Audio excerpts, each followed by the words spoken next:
Bien-aimés dans le Seigneur, ce ne sont pas les pleurs des sœurs de Lazare, Marie et Marthe qui l'ont réveillé de la tombe.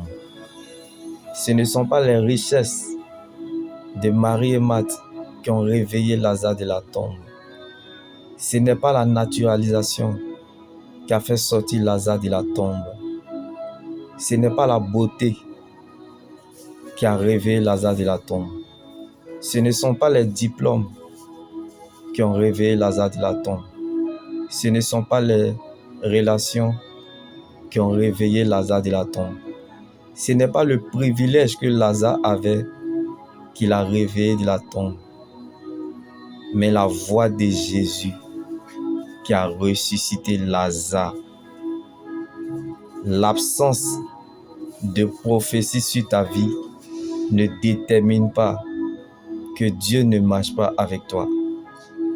Comme l'éclat de Lazare dans la tombe dépendait de la présence de Jésus.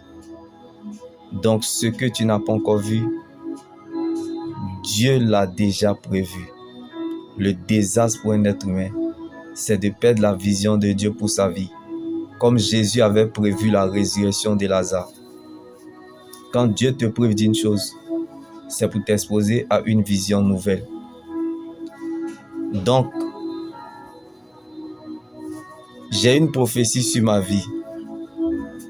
Mais le diable n'est pas impressionné par les prophéties sur ta vie parce que Lazare était l'ami de Jésus. Malgré sa bonne foi, il a crevé d'une simple maladie jusqu'à la tombe et il est mort.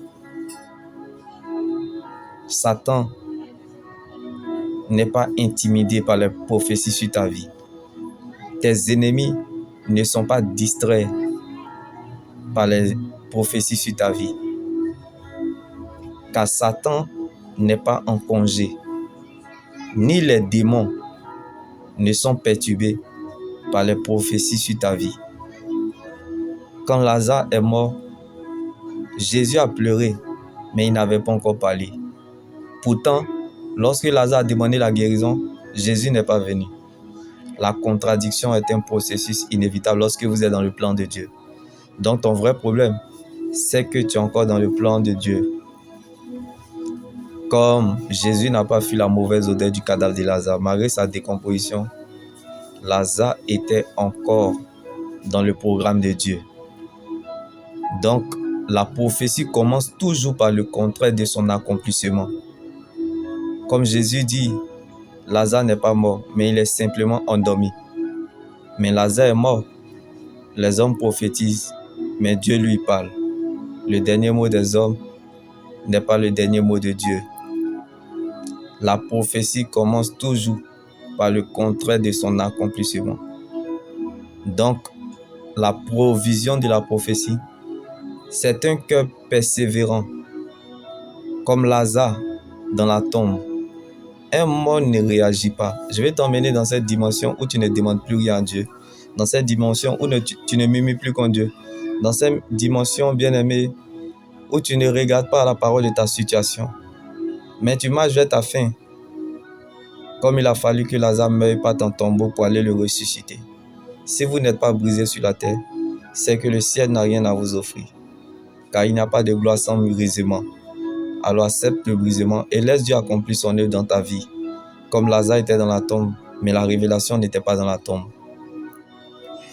Ceux qui ne te voient plus, qui ne disent pas que tu es mort, mais c'est l'Éternel qui t'a pris pour te former. Tu as disparu de là où tu étais, tu vas réapparaître.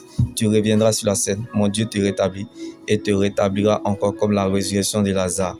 Que tout ce qui était mort dans ta vie revienne à la vie. Quand les jours d'élévation reviennent, tu revivras tes meilleurs jours sur la terre. Comme la terre a fini avec Lazare, mais Jésus n'avait pas encore fini avec son âme. Donc ce n'est pas parce que ça ne marche pas pour toi que Dieu n'aime pas ta démarche.